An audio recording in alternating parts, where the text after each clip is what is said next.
Today's episode of the BS Podcast is brought to you by SeatGeek. As always, they are our presenting sponsor since 1979. Find the best tickets for sporting events, music, wrestling, opera, you name it. They have a bunch of great deals on March Madness right now. It's the smartest, easiest way to get tickets for those games. NBA playoffs, NHL playoffs coming up, opening day, baseball, a lot of stuff. I've had SeatGeek on my phone for 2+ years. It's by far the easiest way I've found to shop for the best tickets thanks to the revolutionary grading system. Buy and sell tickets with just 2 taps on your phone. Everything fully guaranteed. Try it out. Download the SeatGeek app or go right to SeatGeek.com. We're also brought to you by Channel 33. That is one of the most successful entertainment podcasts right now. We have a whole bunch of stuff, TV, film, lately Bachelor. And the reason I bring this up is the season finale of The Bachelor was this week. And we had a special Bachelor Party episode hosted by Juliet Littman with Roger Sherman, the greatest Bachelor recapper of all time, and myself. I made a cameo. I came in, I warmed up the audience for Roger Sherman, but I went on that one. So if you want to hear that, go to Channel 33. You can listen to it, subscribe to it. I can't believe you're not subscribing to it already. And we also have a Sports Movie Hall of Fame coming up that is also going to be on Channel 33. So if you want to hear that, we've done 4. This will be the 5th. And if you want to hear it, I would download or subscribe Channel 33. Check it out on iTunes, on Stitcher, on Overcast, on SoundCloud, wherever you get your podcast, Channel 33. This one we're going to do all March Madness. We're going to do a March Madness preview. Titus is in the office. Cousin Sal is going to call in to talk about his crazy thing where he's risking his house against anyone who might do a perfect bracket. I can't believe he's doing this. I can't believe he's going to stay married. And then we have the Ringers, Kevin O'Connor, to break down some of the NBA potential of the best guys you're going to see in March Madness. It's all coming up right now. But first, Eddie Vedder.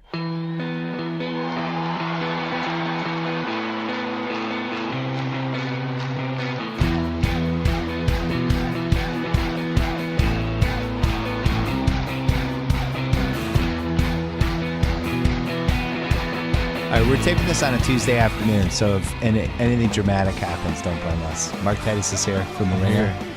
The original Club Trillion.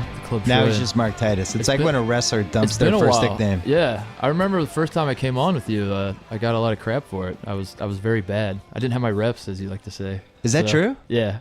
I was on with, here's a name, there's no way you'll remember. A kid named Omar Sanhan who played at... Oh, yeah! Omar was my dude. He played at St. Mary's. I think we were both seniors in college at the same time.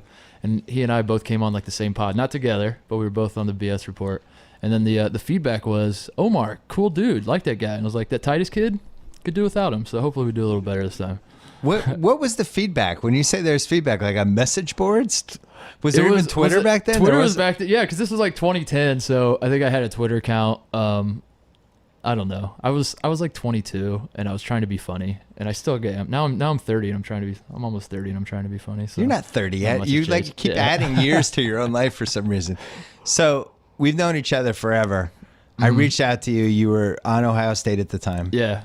And I fell in love with your blog. I thought it was a prank. I got an email from an AOL email address, and I was like, and it signed, hey, this is Bill Simmons. I was like, can't possibly be. Yeah. By the way, you would still be getting an email from that AOL address, and you still have the same feeling. Yeah, I like the blog. I sent it to Kimmel. Kimmel fell in love with it, and then we decided we had to reach out to you. So I reached out to you, and we started talking. Yeah, and here I am now. Yeah, you wrote a book. We wrote a book. James Baby Doll Dixon helped you with the book offer. Gave me my favorite all-time story about Hollywood and just like the whole book process when he told me basically no one will give a shit about this book, but I guess I'll do it anyway for you. Right, yeah. Baby, nobody cares about college basketball. Old, and I was like, hey, I want to write a book. And he's like, no, you don't. This is a terrible idea. And I was like, okay. I remember he ripped your book proposal to shreds and hurt your feelings, and I had to intervene. And it turned out Baby knows nothing about book proposals or college basketball, and maybe was the wrong person to ask for advice on that. Also, I was trying really hard to be in the know and be smart about all this stuff. So he told me, like, hey, type up a book proposal and get it back to me. I was like, yeah, book proposal. Everyone knows what that is. And then I hung up the phone with him. I was like, what the fuck's a book proposal? Yeah. And I had to Google it. How many paragraphs is this? Yeah, right. So, well, that book did really well. It went well, yeah. Yeah. I still see it occasionally in bookstores when I stalk the sports section and see what books are in there, and occasionally you're in there. It plays really well with like high school guys that are into sports, and and are forced to read. Like they have to do book reports. Right. And so they'll pick my book and they're like, it was awesome. And I'm like, I'm not really sure if that's the demographic I had in mind, but I'll take it. And we should mention your when you were in high school, who was the crew? We've done this before, but yeah, reminder. AAU team was Odin, Mike Conley, Eric Gordon, Daquan Cook, and Josh McRoberts were our starting five. Wow, I came off the bench for that team. Yeah. That starting five probably made over $300 million in the NBA combined, right? And 95% of it was Mike. That's true. Just this last summer. Yeah. Eric Gordon just won the 3-point contest. Daquan Cook won a 3-point contest. And I was the best shooter on the team. So there you have it. You never gave up on Eric Gordon. I never did, no. Even during his Pelicans dark moments. Like you can correct me if I'm wrong because I don't follow his career as closely as I do the college stuff, but like he had a lot of injuries, right? Like he was kind of he's sort of a tragic story. It's just not like he didn't have the bad one. He didn't have like the blown out knees where you're like, oh, he's definitely done. It's just a lot of lingering stuff, right? Isn't that kind of the vibe with him? Yeah. He never anything that was debilitating like Chandler Parsons style or something like that, but always something that sent him back. The other thing that was fun with us was Evan Turner was I would say a frenemy for you. Yeah, frenemy, yeah. And definitely more than a frenemy in the book. And then he showed up on my Celtics. He showed up to the Celtics, yeah. And I love getting the emails, like, how should I feel about this guy? And yeah, as the season's progressing, to like, I hate this guy. And then I love this guy. I think I like him. No, I know I like him. And he turned into a beloved Celtic last year. Yeah, and I get a feeling that he's not beloved so much on his new team. No, it's too bad. But he got paid. I'll defend. I'll do something I don't think I've ever done in my life and defend Evan. He has to have the ball in his hands, and the reason he was decent in Boston is because Brad Stevens and Thad Matta are tight, and so like Stevens would call Matta and be like, "Hey, how do I use this guy?" And Thad's like, very specifically, "Here's what you have to do if you want him to be good," and that's what they did, and they put him in a position where he's good. And like, I'm not saying like NBA teams shouldn't bend over backwards to accommodate Evan Turner. But if you can find a way to kind of do that, he can still be good. Well, if you're going to spend $71 million on him, you might want to use him in the way that he's good at. Yeah, but he has a very specific skill set, and it's not what he's currently being used as. When Portland signed him, I thought that meant that he was going to run the ball, and they're going to run the guards off picks. And it's the opposite. The guards have the ball all the time, and he's kind of standing on the side, which we know doesn't work. It's too bad. Yeah. I think he'll find – I was actually hoping that he was going to be traded for Rudy Gay and go to Sacramento and just be the guy who always has the ball on Boogie's team, but then that dream got dashed for a variety of reasons. My favorite, I just thought about this, my Evan story. So he got his jersey retired at Ohio State because he was the National Player of the Year. And so they had a big ceremony for it. He came back during like the All-Star break because he didn't make the All-Star team. And a little shot at Evan. So they're doing it during the All-Star break or something. I went to the ceremony and I was like, no bullshit. I'm going to support him. Like I've had like this kind of fake feud. Kind of sometimes it was real, sometimes not. I was like, this is going to be the time where I just completely support the guy. And I show up to this pre-game ceremony for him. And I pull him off the side. And I'm like, hey man, I just wanted to say like this is awesome, and I've always loved you, and I'm like whether you think so or not, like I'm really really happy for you, and this is awesome. And I said, who would have ever thought when you were a freshman here that a few years later you'd be having your jersey retired? Because he had like it's like kind of a slow traditional start to college, like he was unheralded recruit. So I was expecting him to be like, I know man, it's been a wild ride. Instead he's like, I did, honestly I did. You know, that was his response. And I was like, this dude, he's never changed. I love him. God love him. That's why we love him. So I think that's why he turned out to be a belated effective NBA player, though. Yeah, right. He's on Celtics last year, and he's really thought he was the best guy in the team. He's still, I guarantee he's in Portland. Like, why am I not like the guy on this team? I don't understand it. I don't care how many points Lillard and McCollum are getting together. So the tournament's coming. Yeah. And I would... You know, as the diehard casual fan of college basketball who only really follows because of the draft prospects, things like that, it's so weird to me that for the second straight year, the best player in college basketball is not going to be in the tournament. Don't you think we should maybe like the 16 seed just gets to add, or they have a lottery? Like, That'd be awesome. Like he could just show up on Vermont. That would be awesome for one game. But he can only play like 10 minutes. Well, that's the big. Kind of when college basketball fans get bored and they come up with like scenarios to talk about, that's kind of what you're saying is they'd say like, what would happen if we put LeBron on, you know, like one of these mid-majors? Could they make the Elite Eight or something like that? So yeah, I'm all for that. I think people would want to see that. Why not? So you think LeBron. So LeBron and how about this? LeBron and 4 guys who played college basketball but didn't have more than 100 minutes of game time. So me, LeBron and 4 guys like you, me. LeBron, and 3 other guys. Yeah. Is like a 9 seed? We'd be pretty good. You'd have to find. I think the goal with that would be to find guys like me who have. The reason we don't play is because we're bad at a lot of stuff, but like the things we're good at, we're very good at. Yeah. Like I can shoot really, really well. Everything else, I'm awful at. Yeah. So if you got like a good shooter, like just a big guy who can rebound and stuff like that, I think we'd be good. Because there are a lot of guys like that. Like a lot of the walk-ons. That's what people think walk-ons in college basketball are terrible. They're not. They're just not like diverse with their skills. They just have like one specific skill set. So Westbrook would be the most fun for this game. Yeah, that'd be awesome. And he would try to kill everybody. He'd try to kill everyone. Yeah.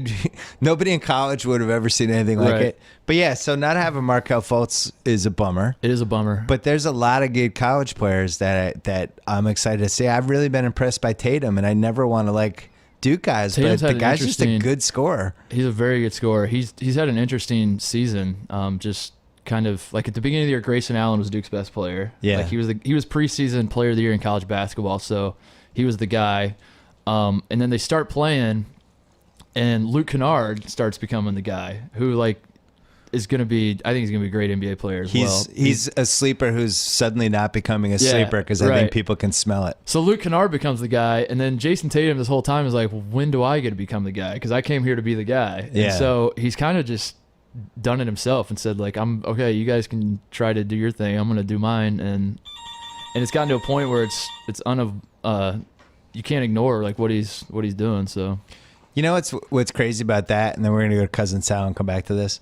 So you have the preseason player of the year, yeah, and now he's the 3rd best player on his own team, and did not get get injured or anything. And that's why people, when you wonder why the media loves Duke or like Duke's like the hot team and are they back and all this kind of stuff, it's because of what you just said. Like Duke has 3 guys that are future pros that you can just throw the ball to and be like, hey, go get us a bucket, and that's a rarity in college. And none of them is Harry Giles. And none of them is Harry Giles, right. All right, Cousin Sal is on the line, but first let's talk about Sonos, our old friends. It's the wireless home sound system that fills your home with pulse-pounding sound, and it streams your favorite music to every single room of your house or your apartment, wherever you live. Position your speaker where you want it, plug it in, tap the app, stream anything you want to hear via Wi-Fi, and that's it. No wires, no tricky programming, no kidding. Control your music with one simple app on your phone or iPad or any other device. Fill your home with pure immersive sound and use any and all of your favorite music services. You control everything from the choice of songs to the volume to the rooms. Play your music in any room or every room at once, or play a different song in the living room, bedroom, bathroom, multiple bathrooms. Play the same track in every room. Do whatever you want. How can you have a party without Sonos? I don't understand. I really don't. I think you should get Sonos. Add your existing music services or discover something new. Go to Sonos.com right now. SONOS.com. Sonos. Check it out. Here we go, Cousin Sal. Cousin Sal is on the line right now. Hi, Cousin Sal.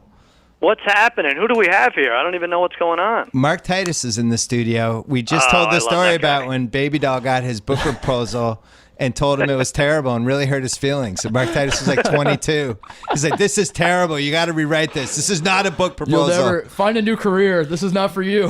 So as I see, this is why I don't mind padding the bill when we go out to a restaurant, $2,000-$3,000, because how much did he make off that bill? If it's even anything, it's disgraceful. He did well in the book, and not just that, but he proved that he didn't know anything about book proposals or college basketball, which is he's a great guy to help out with the project.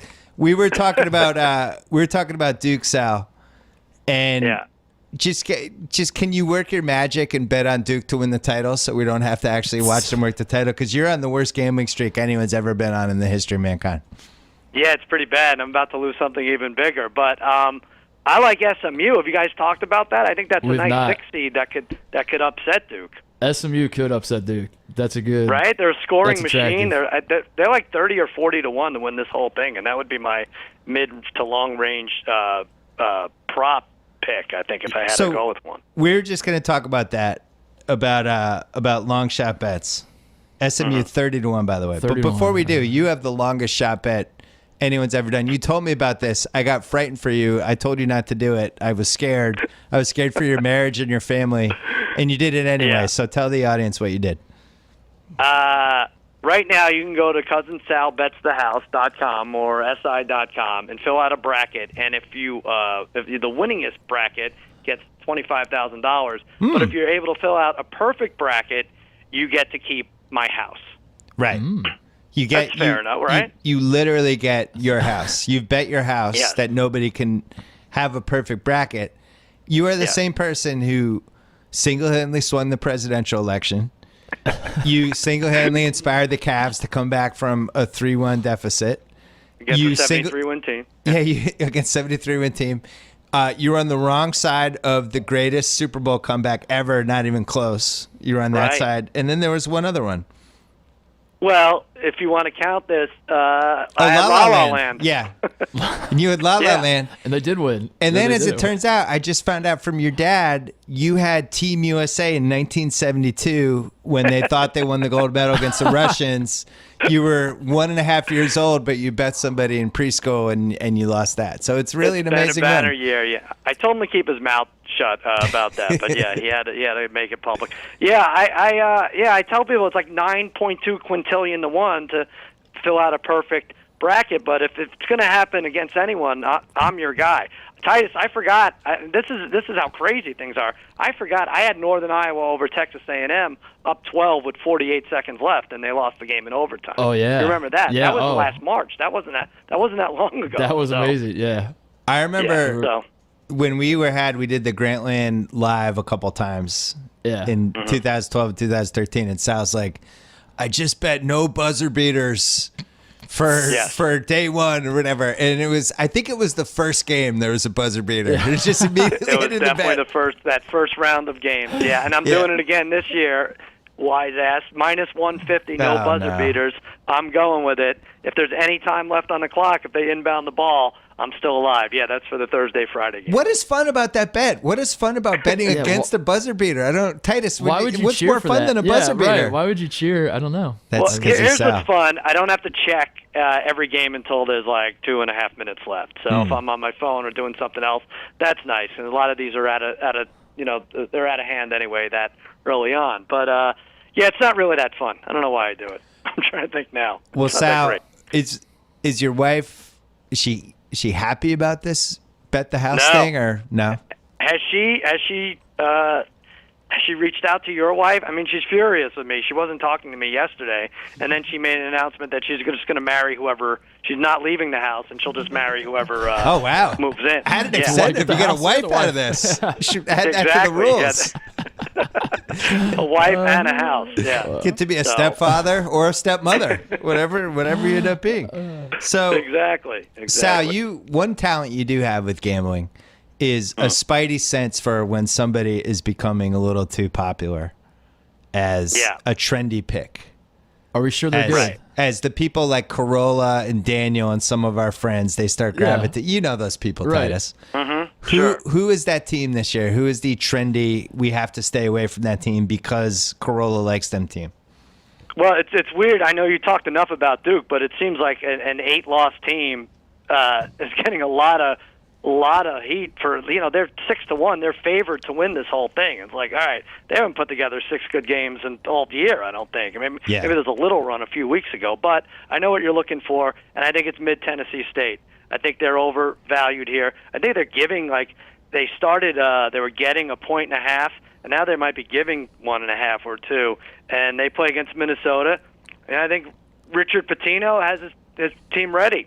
That's a close game. I think it's in Milwaukee. They'll have the fans on their side. So what do you guys think of that? Titus made a face when you said Duke hadn't put together more than 6 games. I was making a face about Duke being a favorite. Are they the favorites? Well, they're the number Vegas 2 favorites? favorite right now. Yeah. Wow. Mm-hmm. So here it is right now. It's UNC is 6-1, Duke 7-1, Kansas 7-1, Villanova 8-1, Gonzaga's plus 850, Arizona 900. I don't get that at all. Kentucky 1100.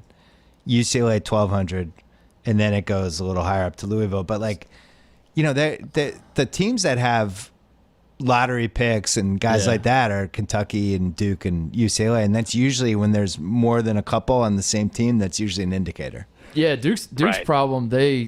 They have clearly the most talent. I don't think it's worth debating that they have the most talent in the tournament. They're just not like a good team. They don't fit together well at all. And you've seen that all season when they lose the teams they shouldn't. It's because they don't have the chemistry. Like if they were an NBA team, they'd be they'd trade one of their superstars, and try to get some role, get some pieces.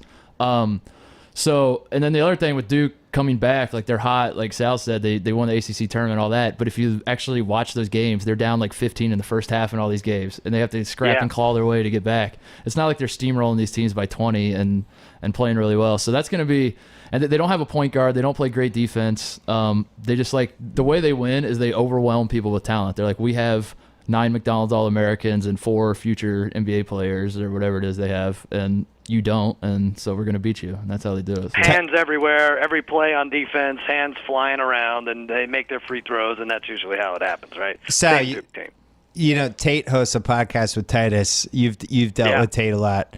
You know how much Tate hates Duke. Tate has this irrational, might not even be totally rational. He's convinced that whenever Coach K doesn't like his team, he quits on the team and comes up with a fake reason to leave the season. So when he had his back surgery, Tate, in all seriousness, like not with no irony at all, was like, see, this is what he does. This is what he does when he doesn't like his team. Have you heard about his back since? Yeah, as Tate points out, not a lot of coverage of Coach K's back since this. Also, so now Coach K likes his team again. The other thing we should point out is that he had the back surgery right after their first, or it wasn't their first loss, but it was like they lost. It was their first ACC loss. It was a bad loss. And that was when he was like, you know what? By the way, I do have this back thing, don't I? Yeah, I think I have a herniated disc.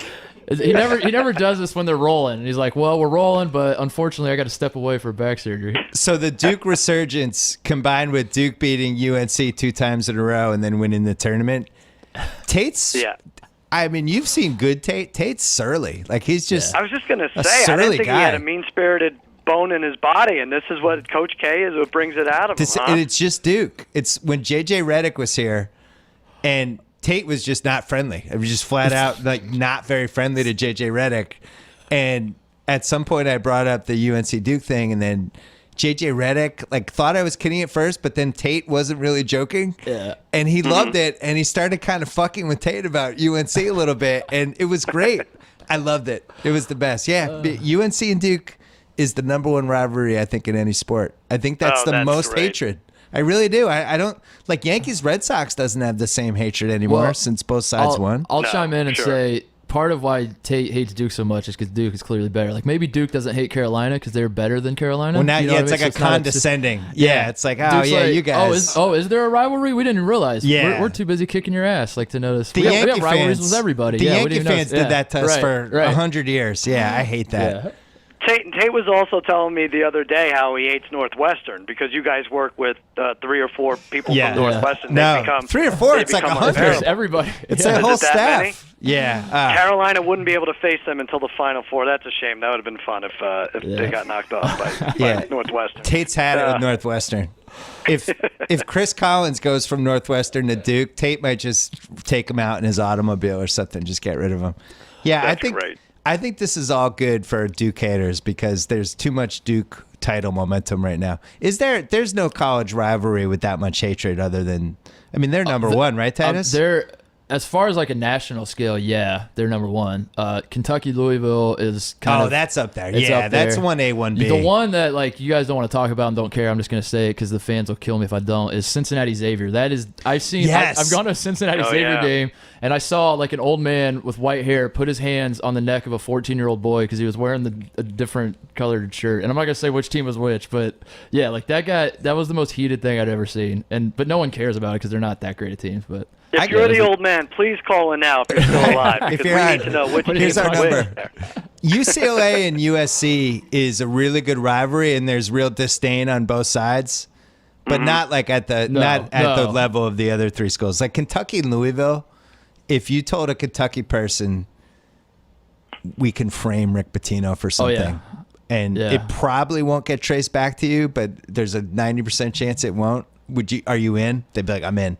What do we have to do? Part of what makes people think Kentucky and Louisville is bigger is like there's the thing where they only play once a year because they're not in the same conference, but there's also no pro sports in Kentucky. Like those are the teams to those people. That's it. They don't like maybe Duke and Carolina fans agree they like the Panthers or something, or they can find common ground. No like Duke Kentucky, fans live in North Carolina. Kentucky. No Duke fans live in Carolina. Tate just said. Kentucky Tate's getting agitated. Well, Titus, let me ask you this. To that point, did the committee F with the algorithm a little and set up Kentucky, Northern Kentucky, and Florida State and Florida Gulf Coast just to have a little something going on? This isn't the answer you want, but it's the real answer, is that they just base everything off of geography. So that's how you always get these matchups. Like, if you get teams that are – they just try to put the teams closest to the cities that they're closest to. So that's how Louisville and Kentucky always seem to end up playing, like, recently, because they're not in the same conference. There are rules about, like, not being in the same conference. They can't be in the same bracket. That's why like Duke and Carolina aren't, but then Kentucky and Louisville can be because of that. So it seems complicated, but it's not. But all right, I like the conspiracy but I like the theory conspiracy better, too. but that's okay. That's the answer we didn't want. Yeah. So now let me ask you this real quick. I'm sorry, Simmons. One of my great favorite bets, you could bet the conference wins over under. Yeah, I saw ACC at 15. That's almost. I think that's the highest I've seen. That's ridiculous. I think That's that's insane. now. I don't know that Wake Forest would count as a win. I guess it does all count towards it. Yeah. The play-in game, but you think it's a lot, but maybe it's possible. Maybe Carolina wins 5 games, maybe Duke wins 3 or 4, and then you have to get a couple from each the rest of the way. You would right? have to have Duke or Carolina have to make the finals to get to 15. Right. I think. I'm just curious. Do you know what the Big Ten number is? Was it like 1.5? What do you? Let me look it up. I'm surprised. Well, yeah, you're right. It is 1.5. In fact, no. Wow, they don't have. They have Big 12. Big 12 is 9.5. Okay, Big 12. Big East is 8. Pac-12 is 6.5. And Big Ten's less than that. That's all they have. They don't have the others. Pac-12 6.5. Well, they got good teams. They got Arizona. 3 good teams. No, that seems low. Oh yeah, okay. Arizona and UCLA alone could get to 6, right? Oregon will win 1 or 2, right? Should. Wow, that seems low. Yeah. I've watched a lot of Pac-12 this year just because of Lonzo and just because it's on at night when I'm home. And I thought UCLA, Oregon, and Arizona, I thought those were 3 really polished teams. You don't agree, Titus? And you can get a free one with USC. It's. I mean, there's a reason a West Coast team hasn't won in 20 years. Oh, shit. There's a thing. Oh. Some would say, yeah. I mean, maybe they're soft, maybe they're not. I don't know. Well, that's before the Ball brothers were driving $100,000 BMWs, even though one of us was in high school. What the hell is that? Why do you admit that? It is interesting though, because the Final Four is in Phoenix. So I don't remember the stat. I think this might be the first one since '95 that's out west. This 6.5 might be the year to do it. Like for a West Coast team to. 6.5 So is... which conference, because they also have a couple of the conferences, will an ACC team win the tournament? Plus 155 is yes. Will a Big East team win? 7-1 odds. That's probably not going to happen. Big 12, 5-1. SEC, 8-1. And Big 10 is 16-1. No. And that over-under I found is 6.5 for Big 10. So, yeah. So SEC is Kentucky and Florida and South Carolina. Yeah, that's Vanderbilt. Like it's basically if you're betting on that, you're betting on Kentucky. Yeah, you just bet on Kentucky. Same with Big East. If you're betting on that, you're just betting on Villanova, basically. That's pretty much it. Titus thinks Kentucky's going to win the whole thing. Really? I mean, if he had to bet. I'm not sure if that's true, but it is true. But yeah, maybe. Well, you picked it in your What pool. do you mean if you had to bet? He should have to bet. He should absolutely have to bet. He's a terrible better. Tate and I were filling out a bracket, and we were just kind of like going with it, and it just sort of happened. And we may or may not have been pandering to, because we knew that Kentucky fans are the craziest, and we just picked them if they would like us. But yeah, Kentucky. So I have this thing about guards and defense, and that's what matters in the tournament more so than that's why I don't trust UCLA, is because it's a 1-game thing. You can go cold, you lose, you're out. If it was best of 7, UCLA could adjust, start hitting the next game, but that's not how it works. So Kentucky plays good defense when they're actually trying and playing defense and engaged and stuff. And then they got 2 guards that are going to be lottery picks, or should be. So that is a tough 2, though. You have That's Wichita State, potentially UCLA, and North Carolina before you even get to the Final Four. They do have the hardest draw, though. They have the hardest draw in the tournament, for sure. The thing that I don't like about UCLA is, and I don't know how many times it's happened this year, but I've personally witnessed it at least 3 times, they'll fall behind by like 13. Yeah. And then they have to do this thing where they rally back. And I can't tell if it's because Steve Alford's just a terrible coach or what's going on. But it seems like it takes them a while to find their rhythm. And if that happens in the tournament, you're in major trouble because the guys are super nervous. They're on TV. And then, it's not like it just happened in the Pac-12 tournament when they lost to Arizona. They shot like 3 for 20 or something. Or I forget what it was. They were really bad from the 3-point line. And like that, and the Pac-12 tournament, I know you can roll your eyes and say like there's nothing to play for, but they actually were playing for seeds because one of those schools got to stay out west, which ended up being Arizona because they won it, and then Oregon and UCLA got sent to other regions. So they were trying to, that was pretty much like an NCAA tournament game, and they went cold, and that's what happened. So the Pac-12 6.5 sounds like a stay away. Yeah, because I mean that's just a high variance type situation. Like, of course, any of those teams could. Arizona seems to be the best bet of those teams to me. Like Arizona could, especially with the Final Four in Arizona. Boring. But the Big Ten bet, is that really 1.5? Sal? The Big Ten? No, I was kidding there. What did I say it was? Big Ten is 6.5 also. What do you think of that one, Titus? The Big Ten has a lot of teams in the tournament. That's what helps. Because it always seems like they win in round 1 and then they get bounced. They have one. The problem is you don't have perennial Michigan State. That's not a lock. That's a pick 'em in the first game. So what happened to Michigan State this year? Izzo sold his soul. He's playing the one and done game, and he wasn't ready for it. Yeah, he wasn't ready. He thought like, I want a taste of that, and you're like, no, you don't want a taste of that. That's like when Coach K someday he'll sell his soul and do. Oh wait, he's been doing it for 10 years. And pretending he's not. No, Michigan State had a lot of injuries, so like their entire team is either injured or a freshman, and Izzo was like pulling his hair out. And that's too bad. Sal, what's your lock of the weekend other than losing your house? I actually am going with Minnesota over Mid Tennessee State. Okay.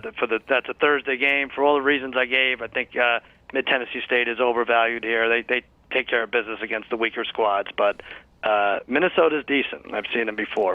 And I think I'm going North Carolina to win the whole thing. North Carolina, is that a Tate pander? No, I love you, Cousin Sal. You're the best. No, Tate's I know. So happy, like he's almost in tears.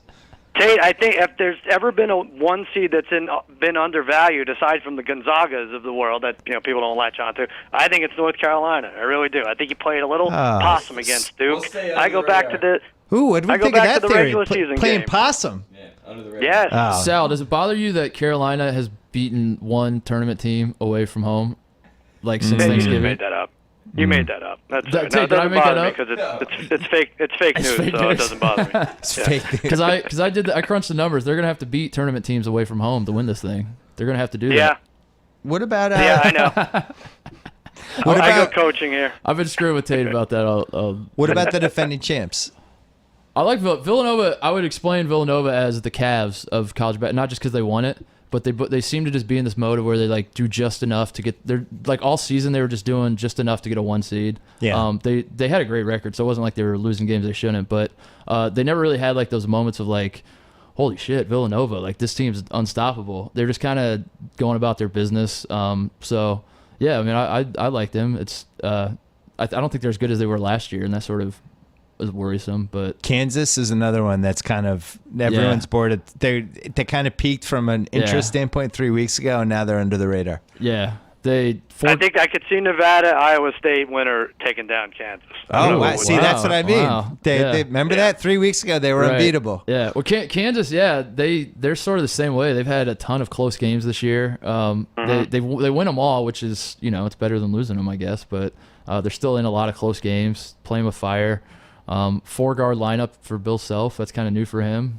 So we'll see. So Sal, Sal, you're gambler, I can't latch on to any of these darling teams like Rhode Island. I picked them 3 weeks ago. I had them on a money line parlay. They were like a 15-point favorite, and they scored 40 at home. It was disgraceful. So I've been beaten up by almost everyone. So short term, you're going to parlay Minnesota in round 1. I still call it round 1, even though it's not round 1. You parlay them with you sleeping in Jimmy's guest room for the next 3 months. Listen, everyone, I want you to fill out a bracket because I'd rather have someone who I know take over the house and my wife. Could Greg Oden fill it out, Titus? That would be fun, right? Let him win. We're going to work on Greg Oden. All right, good luck, Sal. All right, I thanks, hope you don't fellas. lose your house. Okay, great. Tell What have I done? Tell everyone where to go again for it. Oh, go to cousinsalbetsthehouse.com or si.com and fill out a bracket and win my house, please. I've been in it too long. Wait, you didn't tell us where Tony Romo's going. I think it's Houston or bust. I think Houston or I Fox? No, Houston or bust, or retirement. I would say. I don't know. I think everyone's effing with each other at this point, and I think they'll get a deal done. He can't be done. It's going to keep going. He could have the number 2 Fox, the John Lynch job, or the studio job if he wanted it. Yeah. Move to Let me LA ask you and hang this. out with us. If that would be great too. But if Jerry Jones has a heart attack and passes away while he's banging a Hooters waitress, does Romo never get released? I don't know what it says in the contract about that. Stays that's the there only I'm worried forever. about. Yeah, that's it. Sal, are you All right, prepared let for me get the? going before I get out of Oh trouble. yeah, go. All right, bye. All right, bye. All right, we're bringing in Kevin O'Connor right now, but first let's talk about propercloth.com. Every guy knows that it's hard to find a dress shirt that fits. Collar might be too tight, sleeves might be too long, shirt might be too loose. Well, guess what? I have some good news for you. Ordering a custom fit shirt has never been easier thanks to Proper Cloth. Create a custom shirt size in seconds by just answering 10 easy questions. No measuring required. Over 500 fabric styles to choose from. Everything from classic business to casual shirts. All high quality starting at just $85. Proper Cloth has hundreds of 5-star reviews on Google and Yelp. It's the highest rated custom shirt maker on Google.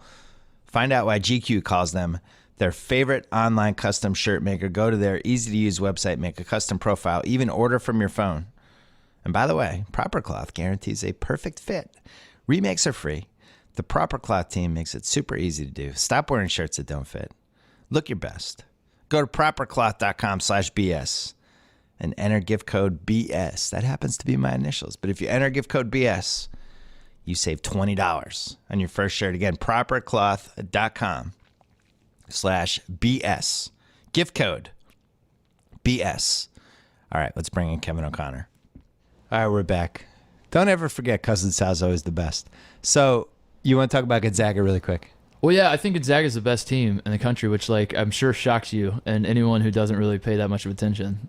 They just are the most complete team. They lost one game at home and it was a terrible matchup, and that Who'd they lose to? to BYU, who BYU has won. Is it 3 years in a row now, Tate? Mm-hmm. Yeah, 3 years in a row at Gonzaga. It's just one of those matchups that they just don't have an answer for. And Why don't they have an answer for it?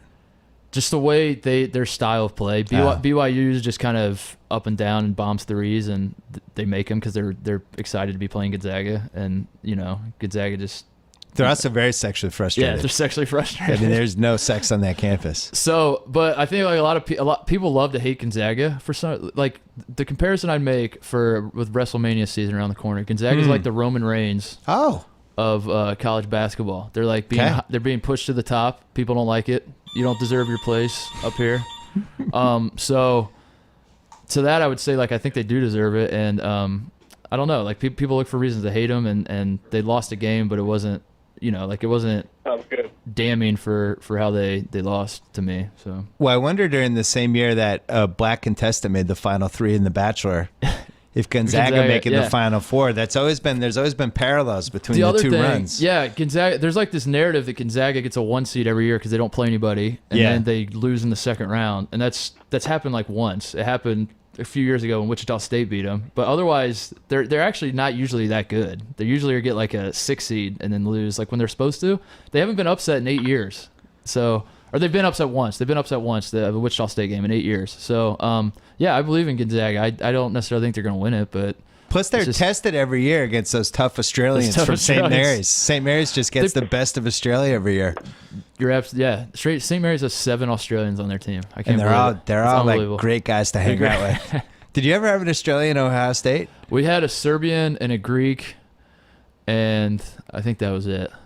The Ringer's Kevin O'Connor is on the phone. Yeah. Kevin O'Connor, what's your favorite country for a basketball teammate? If you had to pick a country, not America. Got to be Croatian. They say that's where I am too. I Croatians. like the Croatians. Dario Saric. I'd Yeah. take that guy on my team any day. They're tough. They seem like good Croatian. hangs. Yeah. They've been around good-looking women their whole life because Croatian women are, they know how to act socially. So Kevin does this draft guide that's really awesome every year that I think he's going to do again and with the Ringer. But he watches all these dudes. true. He is very good at picking potential. Titus is also good. You approach it from different With ways. different You're like angles, you're almost like two, I don't know, sociologists that look at anthropology differently but come to the similar conclusions, right? I mean, I'm definitely more concerned with what you're doing in college, like now, which is, I wrote a piece for the Ringer about Markelle Fultz, and I think like that was kind of my angle, like, hey, everybody, Markelle Fultz isn't just going to be good, like he is really good right now, and that was, so I'm less interested in the guys that have a lot of potential and aren't that good right now. Whereas O'Connor and I look at it like it's like the real world leading into the Railroad Road Roast Challenge. Yeah, It's the feeder system to the bigger ecosystem.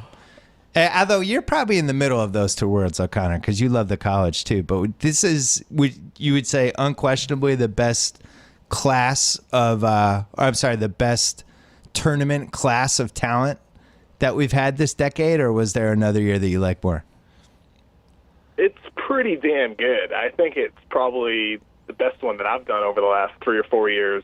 I think it's disappointing that Fultz isn't in it, but at the same time, we have almost everybody else except for Dennis Smith. Right. I think there's a lot of guys for us to watch this year. So we're missing Dennis Smith, and we're missing the number 1 pick and maybe one of the best sure thing guards in the last 5 years. But other than that, we have everybody. O'Connor, who's your favorite? I'm not saying who's going to get drafted the highest. I'm saying who's the one who won your heart this year? So coming into the year, I didn't love Lonzo Ball, but he completely won my heart over. I have grown to get over his ugly shooting mechanics and just live with it. Granted, I still think it could be a problem at the next level. I think he's still better than I ever could have expected him to be as a shooter, and his passing, as everybody knows, is just outrageous. One of the best passing ability we've seen. High basketball IQ. Lonzo Ball is ridiculous as a passer. You know, Titus is down on all West Coast teams because he's in the Midwest and they just look down on West Coast basketball. they're soft. But I will say this about Lonzo, and this is like the rarest point you can get to as a basketball player, and the fact that he did it during the course of a college season is amazing to me. The way he plays is contagious, and I really think like from what I saw, by the end of the season, all those UCLA guys were looking to make the extra pass or be cool and very unselfish. And it's because of the way he plays. And as you know, Titus, when you're playing with somebody like that every day in practice, you just start kind of emulating what he does. And I think that speaks a lot to who he is. Yeah, UCLA was not a good team last year, and they added him, and TJ Leaf is really good too. And he shouldn't be discounted. But yeah, it's not like they made, like they got rid of a lot of guys and brought in a new class and all that kind of stuff. They basically added like 2 guys to a not good team, and they completely turned them into one of the best teams in the country. So. Like Bird and Magic, the 2 best passers of our lifetimes. I guess my lifetime. You got the tail end. I saw Bird Magic, yeah. But like McHale would make good passes with Larry Bird. That guy was a black hole. And like on the Lakers, you got guys like Worthy and Kareem. Like those guys would make. When you're around that 3 hours a day, your just mind starts drifting toward it. And I never thought that would work in college, but it worked. Lonzo Ball made Bryce Alford fun, and which is impossible. Yeah. Like it's his coach's son that was shooting 30 times a game on shitty teams, and and then now like Bryce Alford is fun to watch, and so that's It's like if the Celtics get Lonzo, if they have a chance to pick Lonzo or Fultz, both of them are so fascinating with the team the Celtics already have. Both of them, I think, could play with Isaiah.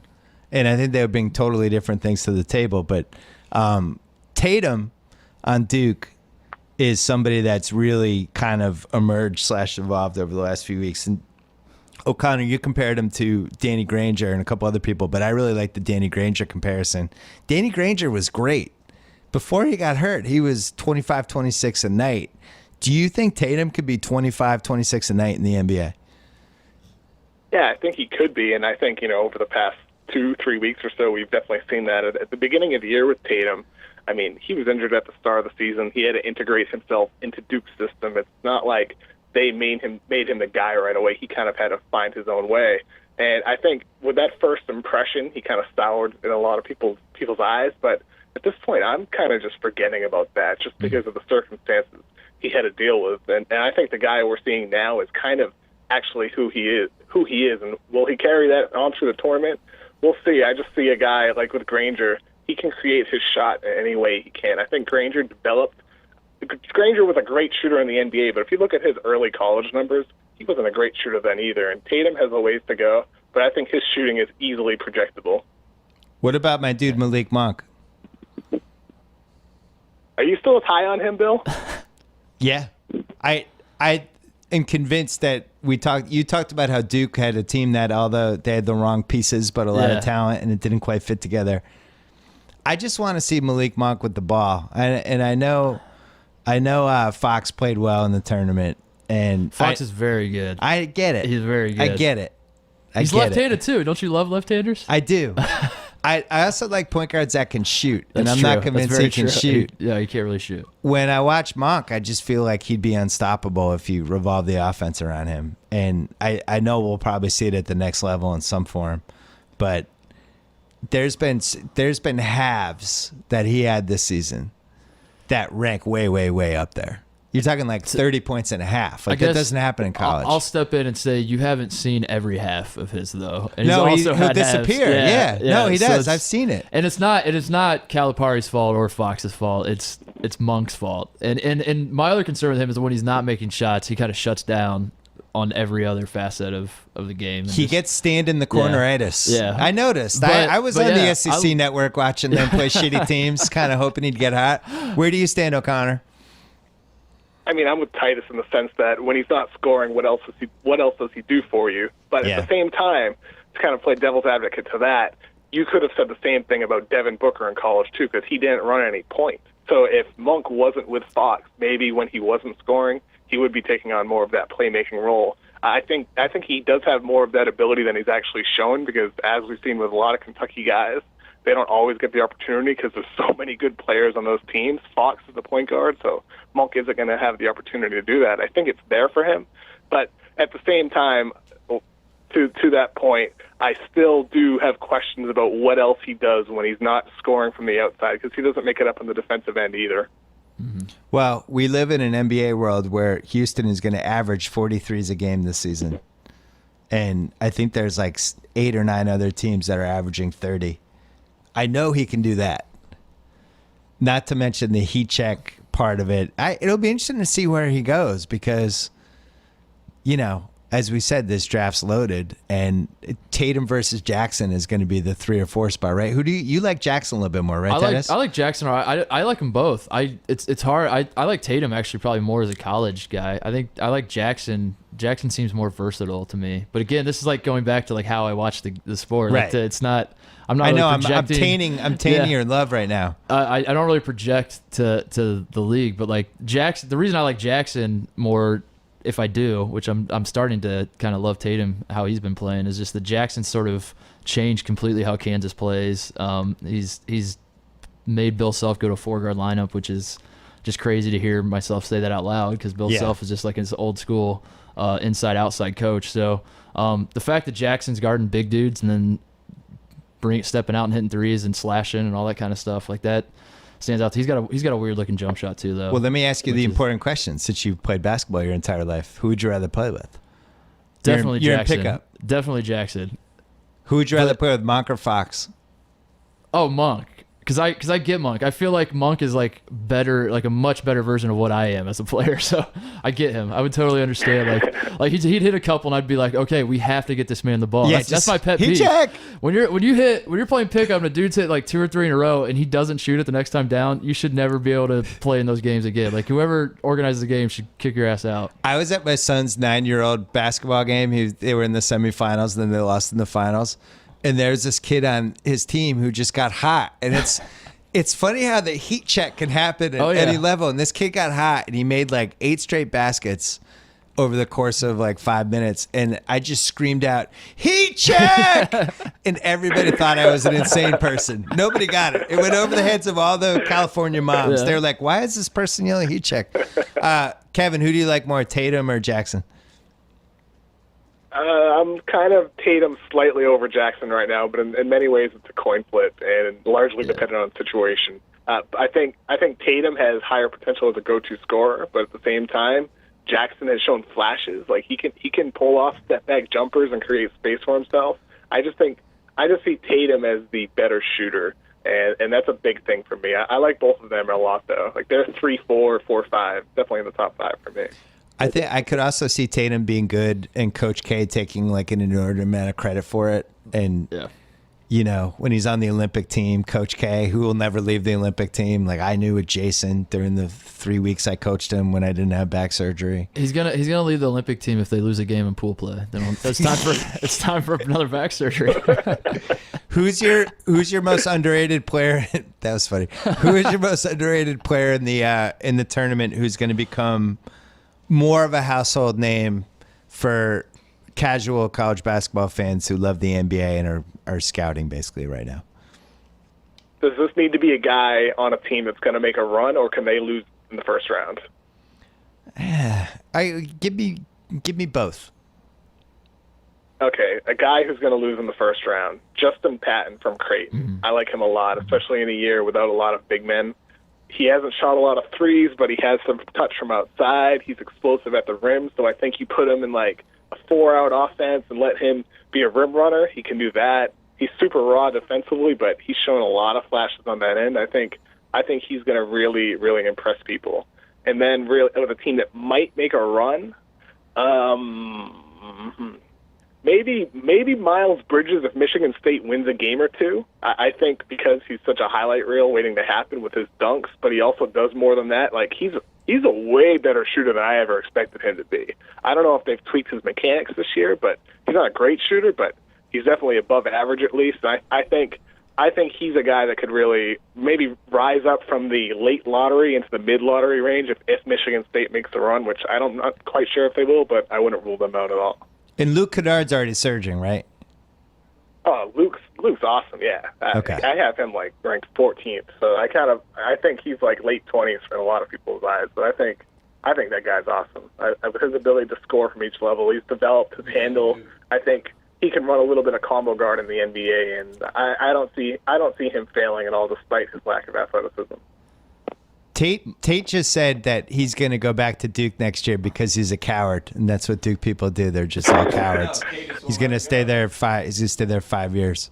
Oh no, he's saying Coach K won't let him go. He'd never do. Why do you think Grayson's there? Coach K, yeah, he's going to guilt trip him to stay. Can I answer that? Yeah. Because I also want to bring up a name that I'm just curious to talk to NBA people about is Caleb Swanigan. Oh, at Purdue. Purdue. I like this guy. He, part of the reason he's gonna, I think, people who watch college basketball obviously know who he is. He's one of the 2 or 3 best players in the country this year. But if you don't, and you start watching the tournament, the matchups that Purdue has lined up for them, where they'll play Vermont in the first round, and then probably Iowa State, and then maybe Kansas in the Sweet 16. Like that, all those teams do not have a guy they have zero answer for Swanigan, and that doesn't mean Purdue's gonna like win these games or whatever, because they have a lot of flaws themselves. But like it's set up for Swanigan to just have like 20 nights every single night in the tournament, and if they go on a run, there are gonna be a lot of people getting excited about him. But beyond that, like I know what his flaws are, but I'm just curious like what because I think coming into the season he wasn't even on anybody's, and if he was like a late second rounder, but now he's kind of becoming like, I think he's a first rounder, right? Oh, definitely. What do you think, KSC? I don't know if he's a first rounder, but he's close. Really? And like one thing that I had a hard time, kind of getting over was at the NBA Combine scrimmages last year, he looked really, really bad. Like it was a wake-up call for him, and I think, in a sense, maybe that's why he's taken such a leap as a player. His body's better. He looks like he's playing more intensely. He's polished his already good skills. So I definitely think he's an NBA player.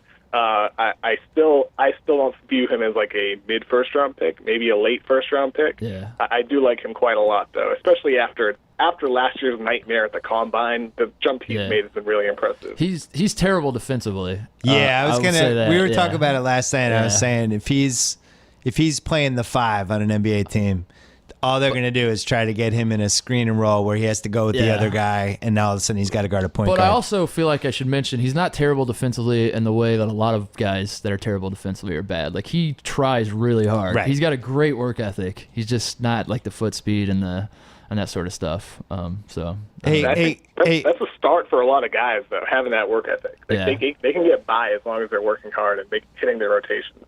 If the Celtics, if they have any pick with between like 27 and 37 with whatever happens with this draft and they don't take him, I'm going to get really upset. Because that guy's an NBA player. Like, it's like Harrell on the Rockets now. But in Louisville, it's like, I know what that guy is. He's an energy rebounder. That guy's going to go in the NBA and he's going to be an energy rebounder who dunks alley-oops every once in a while. I know what Swanigan is. Like, he's going to come in. You'll be able to throw him the ball in your second unit, and he could be like Enes Kanter for 5 minutes. Just get a couple baskets. He'll kill you defensively, and that's fine. Harold's way more explosive though than Oh no, I'm I'm not comparing them as players. I'm just saying, like, there's certain guys where you just look at them and you go, oh, I know what that guy is. Yeah. Like, could Swanigan be like taller Carl Landry for 3 years as a pro? Like, yeah, of course he can. Yeah, I'd be shocked if Swanigan doesn't have a long pro career. It's just a matter of like how good. And he plays for like 6 teams. Yeah, right. But he's just banging around. He has a couple moments like, oh, that guy from Purdue, I like that guy. But you know, if you're picking 28th, it's the kind of guy like the Spurs would take, and everybody would go, oh, of course. They know exactly what to do with him. Yeah. Yes. Hey, Titus. Yeah. What's your take on Evans on Oklahoma State? Point guard. I haven't watched a ton of them because their team is not that great because they don't play any defense. But I like what I see. I mean, the guy scores and passes well and like all that kind of stuff. Tate and I just did a podcast earlier today, and I called him the best point guard in the country that never makes the best point guard in the country list. Like, he's the if that makes any sense to anybody listening. Yeah, I really like him. That's gonna be a great riser too. By the way, for all the casual fans listening, that first round game with Michigan and Oklahoma State is the first round game to watch. That is gonna be awesome with Evans versus Derek Walton, and just those two teams get up and down and score a lot and all that kind of stuff. So, but yeah, I don't know. Like, I can't answer that like you want me to, I guess, because I haven't really picked apart Oklahoma State that much. So on Draft Express right now, they have De'Aaron Fox as the 5th pick over Dennis Smith. Ooh. We have not done a ringer. Ooh. When's our next ringer mock draft? Is that coming up soon? KOC? I think we're supposed to do a big board either this Friday or next Friday. All right. Who's the guy that seems high for a point guard that can't shoot? I know he's an incredible athlete, but there's so many point guards in the NBA. It's much harder to find somebody like Markkanen than it is to find a Fox. I'm just curious, O'Connor, who's the guy that you're like high on and no one else is, and you're just like, screw it, I'm going to my grave saying this guy's good? It might be Luke Kennard. Luke Kennard? I have him ranked like 13th, I'm right there with you. 13th or 14th, and like everybody has him like late 20s. And I'm like, dude, he's like a borderline lottery pick at least. He's so skilled. So it might be him. Yeah. But you guys both think like John Collins and Justin Patton are like 15 and 16 on these mock drafts. Like, in other years, those are top 10 picks, right? I would think so. Yeah. KOC? I think so, because the top is so stacked. Like, there's like 9 guys who you can make a case for that are deserving to be in the top 4 or 5. And meanwhile, like, poor Ivan, Ivan, team needs or philosophy. Poor Ivan Robb could have come out last year. Would have been like the 13th, somewhere between 10 and 13, I think, and now he's in the 20s. Because the longer you stay in college, the more they just stare at you and go, what's wrong with you? Well, I didn't like that game, and they just pick you apart. You're almost better doing the Kyrie Irving and playing 10 games. Who is the best guy that came back and actually improved his stock? It's Grayson Allen.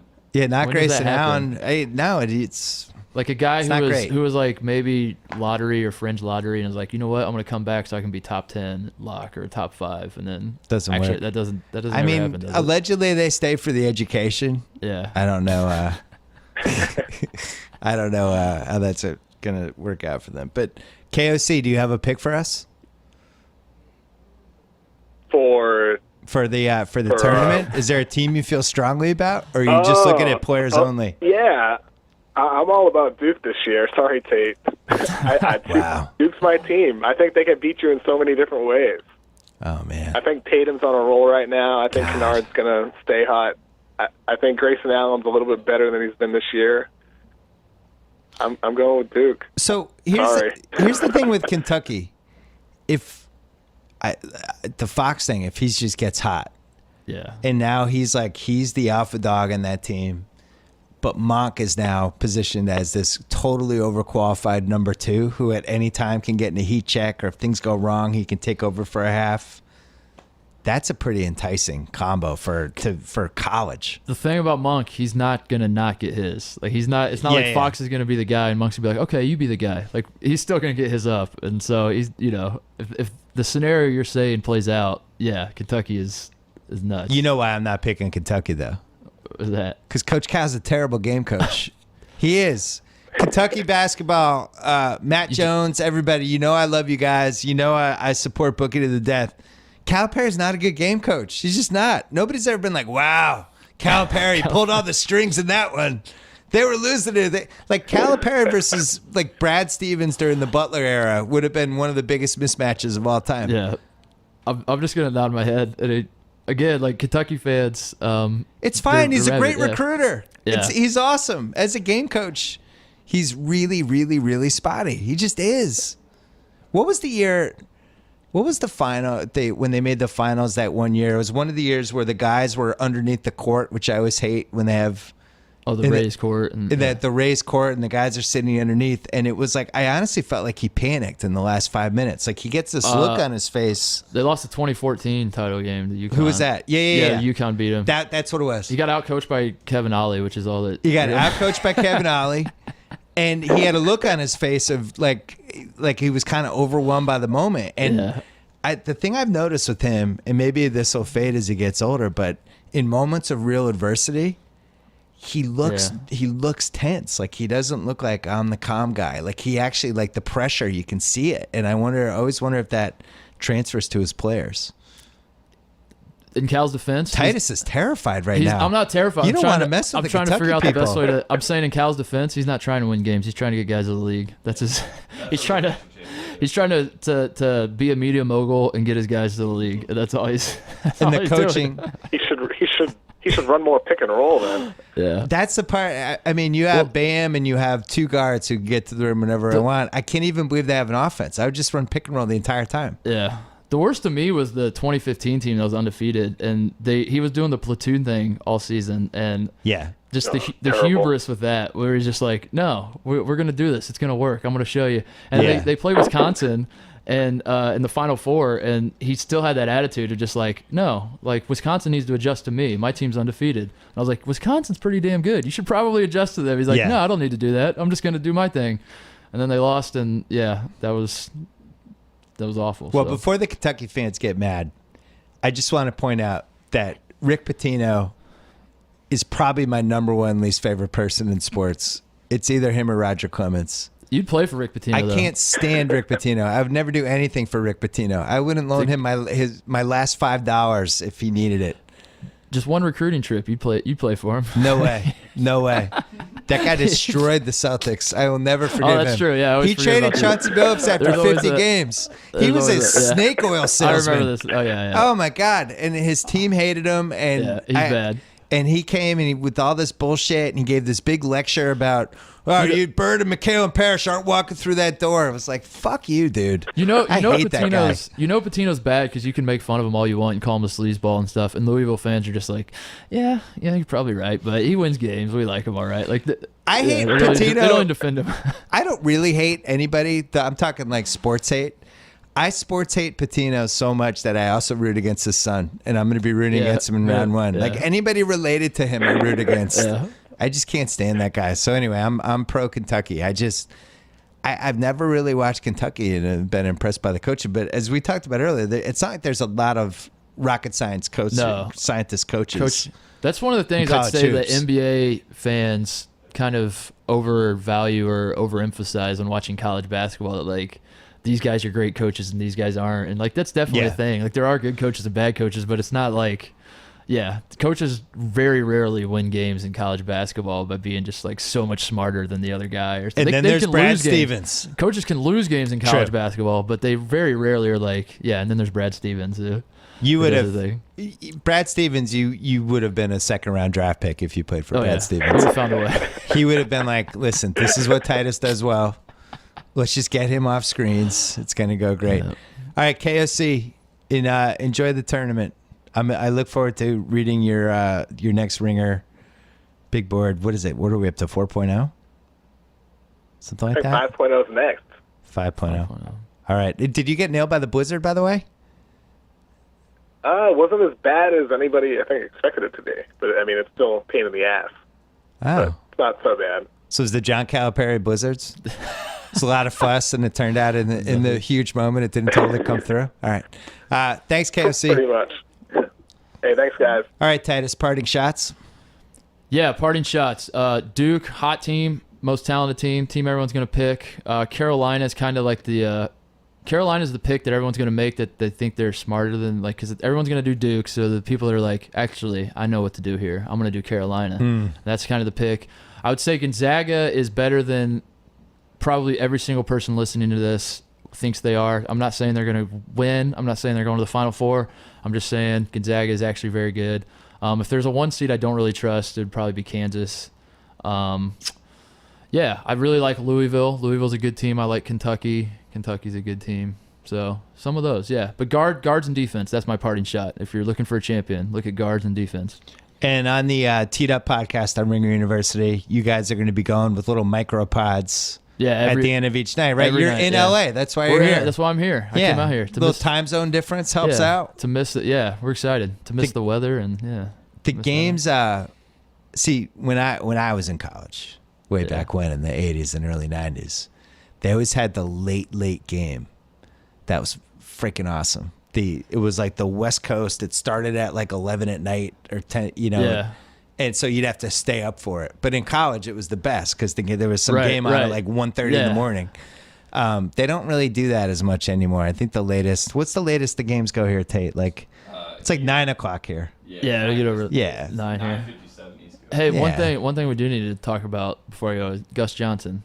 Yeah. Just general ideas, general thoughts. Like, so I put this together. You'll appreciate this, that the last big Gus Johnson March Madness moment we got was Isaiah Thomas hitting the shot to beat Arizona in the Pac-10 back then tournament. Yeah, where I don't know if you remember it. Like the game was tied, and Gus may have known that was his last call because he was like he didn't wait for the shot to go in. It was like 20 seconds. Yeah, Isaiah has the ball. Here we go. And he just did that the whole time, and then he hit the shot, and that was. What year was that, Tate? 2011? Yeah, 2011. So it's been 6 years. I don't know. I remember watching that game and being super excited about it, and then being in disbelief when he dropped to number 60 in the draft. But I don't know what we do with Gus Johnson. Yeah. I know that America wants him. We want him. I know if there was a sports czar, the sports czar, like the main things he'd try to fix college sports. He'd try to fix taxpayers paying for stadiums. He'd try to fix boxing. But like on like a Thursday in July when things kind of calm down, he turned his attention to Gus Johnson for one day and be like, all right, how do we fix this? Right. Can you loan him over for 2 weeks? There's no practical reason why CBS can't just use him for 2 weeks. They're using all these. It's Jim Nance. Jim Nance didn't like him. Jim Nance didn't like that Gus was better than him. That's what it was. That is a fascinating theory that I'm so jealous I never thought of. Yeah. So you think Jim Nance whacked him? Yeah. Gus Johnson was a rising star, and Jim Nance said, "No, I'm the guy. This is Jim Nance season. We got the Masters, we got the AFC Championship, sometimes the Super Bowl. We got so you think like March Madness and that's like this is Jim Nance's from July to April. It's Jim Nance time."